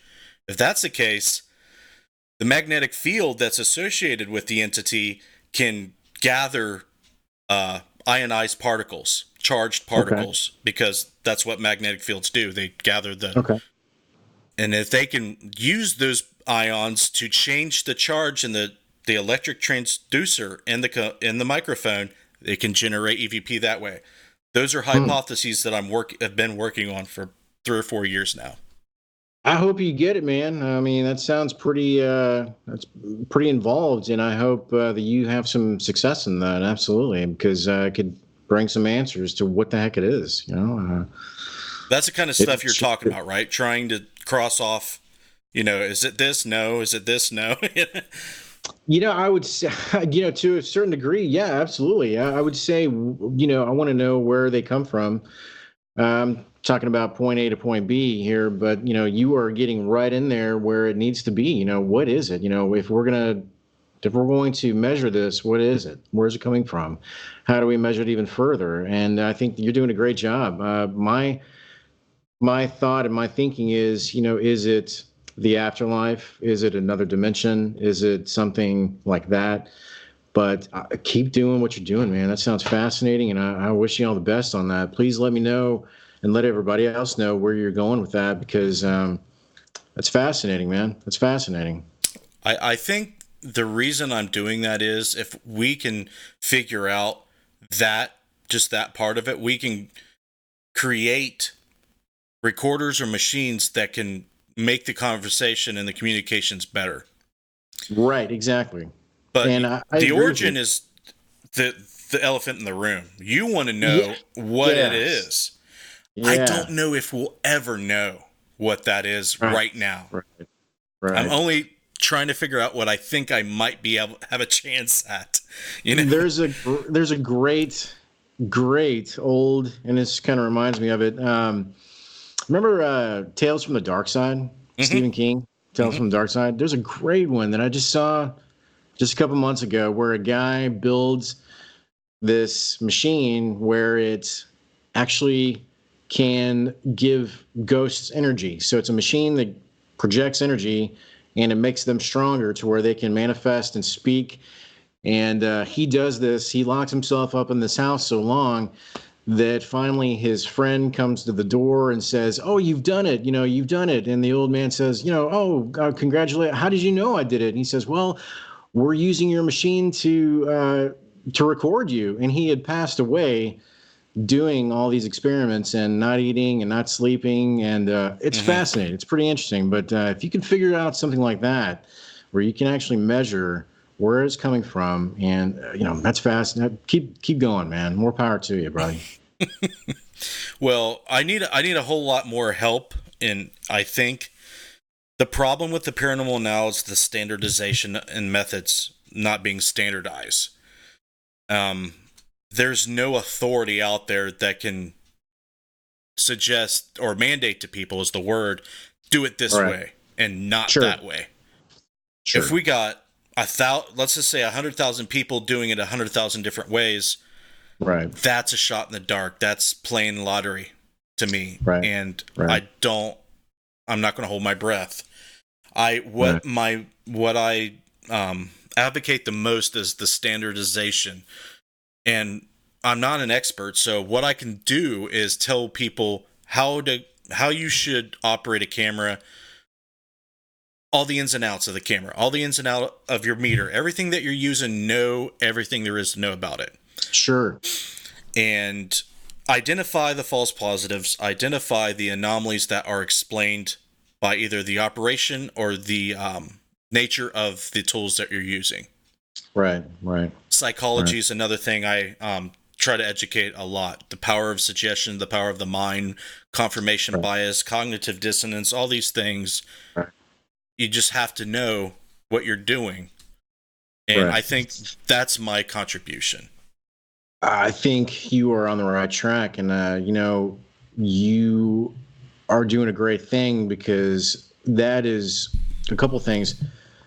The mind and the equipment you're using are the first things to malfunction in an interesting situation when you're investigating. I tell you, when you walk into a situation where your equipment is malfunctioning and you're feeling that depressed, and oppressed feeling, that energy sucking you, you need to be able to know, how to deal with that and get on down the road, and let's get some evidence on that. But we just experienced something in the Tarpon Inn, where we walked into this room and, man, immediately, we felt it. And our camera equipment started messing up, and our batteries drained quickly. That was the first time I had ever experienced anything immediately like that. And anybody going into that situation might not understand what that is and how to deal with that. Yeah, battery drains, I just don't. You can't predict it, and when it happens, when your cameras and your recorders, your equipment just get drained over and over and over, and then after that, the phenomena spikes. When that happens, you're kind of like, okay, it has to be some form of direct current. Like, it's not pulling it from the circuits; it's pulling it from DC power. Right? It's batteries are DC power. Like, why does it need to drain the batteries? Can't it just suck all the power out of the circuits in the building? I don't think it can. I think it needs direct current. That's a good point. That's an excellent point. I never thought about that, and I never really had the time to think about that before. But you're exactly right. And the other thing is, what is it about the human spirit that is being brought out, and why does it need the human spirit energy, I guess, because when you walk into, DC, energy batteries, but when you are really being drained of energy, you can feel it. You can really certainly feel it. And I just wonder what that is about as well. What do you have thoughts on that? Well, yeah, kind I of do. like a soul sucking deal, Well, everything's energy has to exchange. There's an exchange. Okay, for us to maintain our bodies, we have to consume and transfer that into energy. Like we have to eat things and drink things so we can maintain our bodies. It's like a transference of energy. So correct. These entities may need to feast, to eat, or consume this to maintain themselves. Like skeptics, I've talked to many skeptics, Alex, dozens and dozens of them. They're like, I don't even scientifically understand how ghosts can maintain themselves. Like you have to be able to, there has to be entropy, there has to be sometimes a transference of energy to maintain that. I'm like, well, there is. And the evidence that we see is the draining of batteries, the draining of people. We are DC batteries. So that's how they maintain themselves. If they want to stay earthbound and they want to stay where we are, they have to rely on these sources of energy, especially to do things outside the norm, to manifest, to move objects, to do whatever. Right. You know, that is true. And nothing says that they can't draw energy from their surroundings. And maybe it's just not enough energy to drain the whole building. Maybe, you know, that's why the lights flicker. Who knows? But it is something to be cautious about because, man, you know, we ran into that where my batteries drained like that, you know, just over and over and over. I could not keep them. I had to plug them in, keep them there. But also we felt so drained, you know, so oppressive, so thick, you know, and just, wow, you know, my goodness. But those are the places that you want to be. And those are, you know, so glad to be in the Tarpon Inn. When we were supposed to be there for Halloween, but I didn't make it. And there was some other things happen. But it was interesting because we were all alone. There was nothing going on, but that's fascinating about the DC power and about the batteries. You know, that's very interesting. Very interesting. Something to think about. Absolutely. Alex, we're unfortunately getting down to the end of the show. I want to take this time now for you to plug everything, your website, your social media, your book, and let us know what's going on, if you have any events or anything coming out in the future that you want people to follow you to keep track of. Yeah, absolutely. Justin, thank you so much. You know, just writing this book, I'm halfway through it. Should be around 2020, first part of 2020. 13 haunted hotels. You know, basically what I do is travel around looking for the most haunted hotels in Texas, gathering evidence of the paranormal and researching the history. So please, you know, stay tuned for that. But also check me out on Facebook, Instagram, YouTube. Saw you guys have a lot of Instagram or YouTube followers, subscribers. You know, check us out as well. TEXSPR, TEXSPR.com, Texas Society for Paranormal Research. So appreciate you having me, Justin. Thank you very much. You are very welcome. If you're watching on YouTube, his website, social media, and YouTube channel is linked there. If you're watching on Facebook and other platforms, you actually have to listen up. I do have the links on Facebook, the video description there. But follow him on Twitter, follow him on Instagram. You'll get everything you need to know when it comes out. Good luck with the book. If you need any help, thank you so much. Anybody to reach out to, I'm here for you. And if I can't help you, I probably know someone who can. I know people local in your area that can help you out.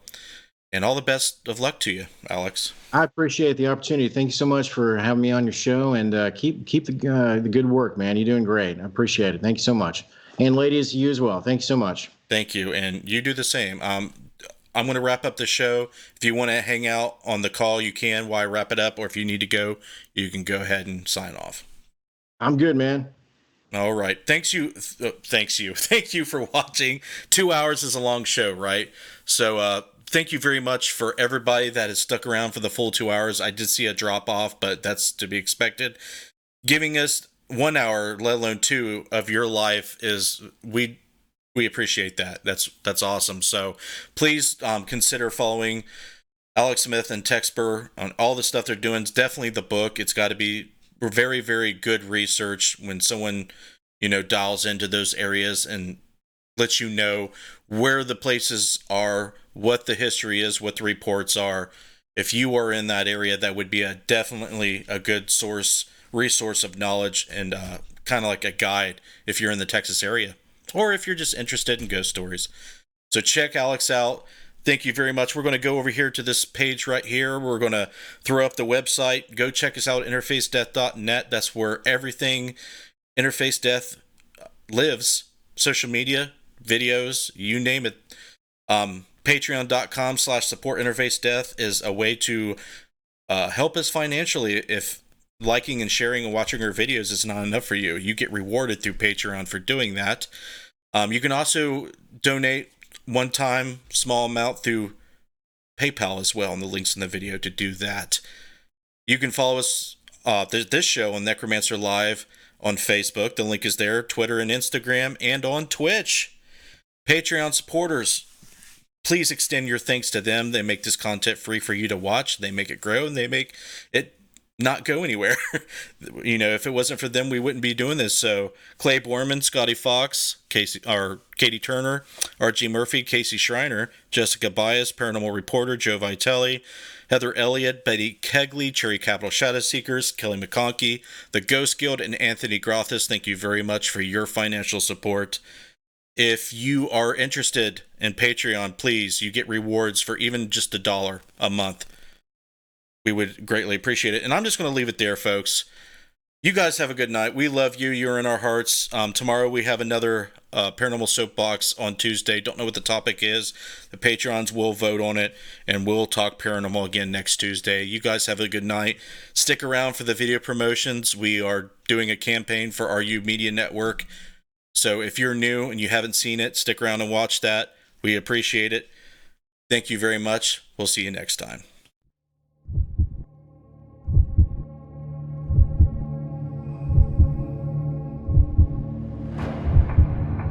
Do you have that drive?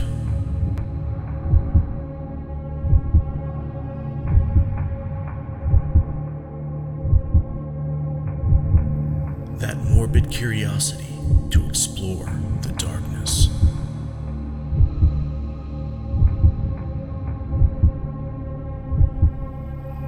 Do you have what it takes to brave the night?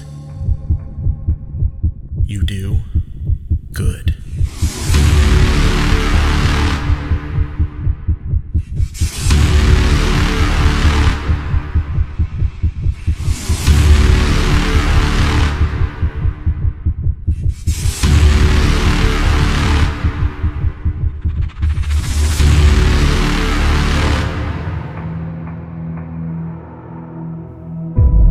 Dead light. For those who aren't afraid to see what lurks in the night.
I'd like to see you.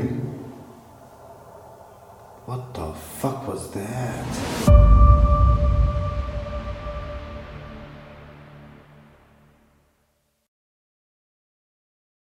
On Saturday, November 30th, take your journey into the supernatural into one of Ohio's most wicked jails. Built in 1889, the old Licking County Jail was home to its fair share of dangerous inmates, leading to 14 inmate deaths as well as 4 sheriffs. These violent deaths inevitably led to the closure of the jail in 1987. Join us for a night of history and an overnight ghost hunt you'll never forget. Your journey awaits.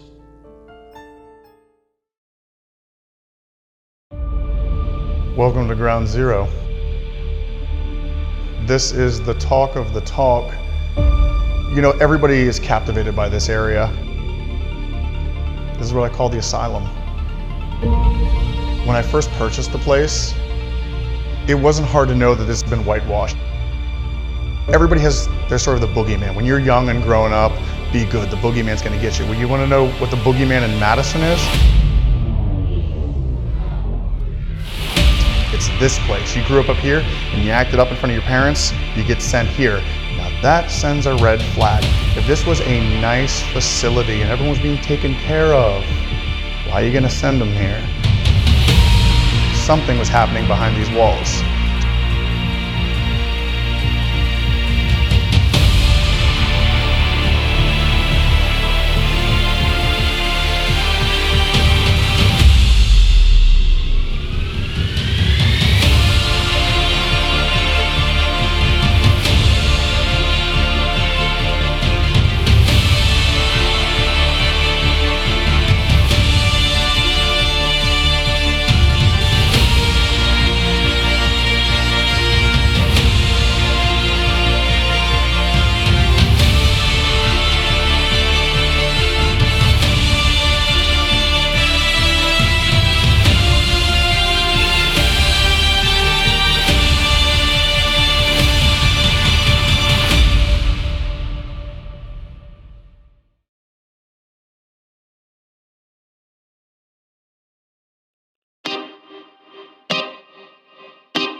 This is Jason Bland, host of Midwest Paranormal Presents Paranormal Soup, where we stream live as a webcast every Sunday night, 11 p.m. to 2 a.m. Eastern, with guests who will blow your mind. Live ghost box sessions where you can call into the show to see if the spirits will talk to you, and the world wide web of weird with the latest in paranormal news and evidence.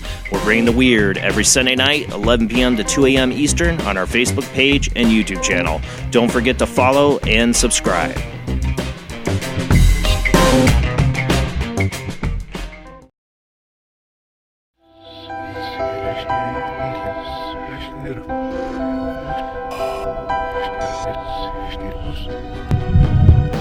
Hi, I'm Eric McGill. And I'm David Woolever. And we are paranormal investigators welcoming you to join us as we put new theories to the test and attempt to explain strange phenomena. We invite you on a journey that will give you a glimpse into our haunted minds.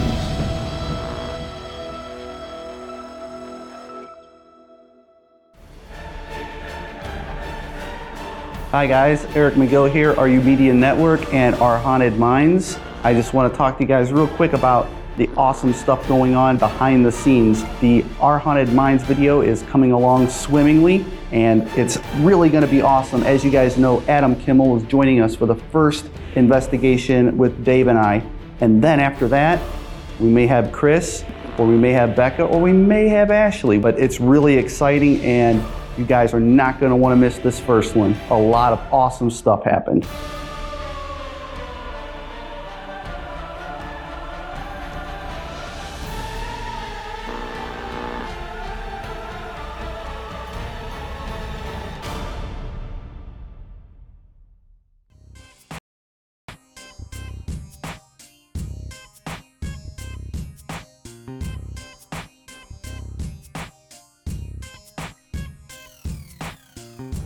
Hello everyone, I'm the Goose. And I'm Michael Bradley. Is that what you're calling yourself tonight?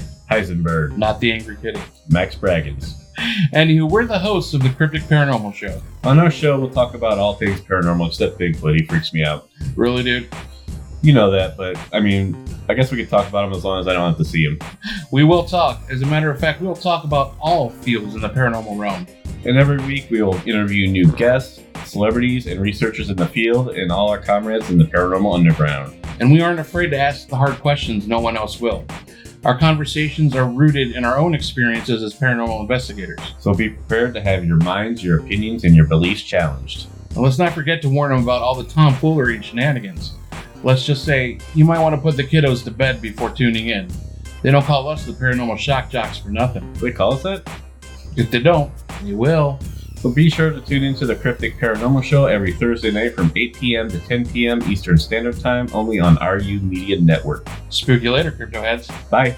Shut up.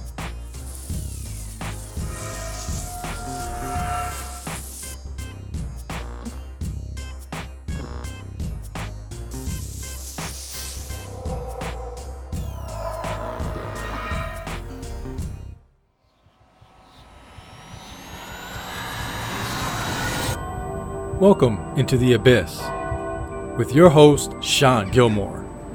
Open your mind, both of your ears, and all three of your eyes to discuss all things supernatural with weekly special guests. We believe that we all learn from each other and we all have a lot to learn. What will you learn today? Here is your host, Sean Gilmore.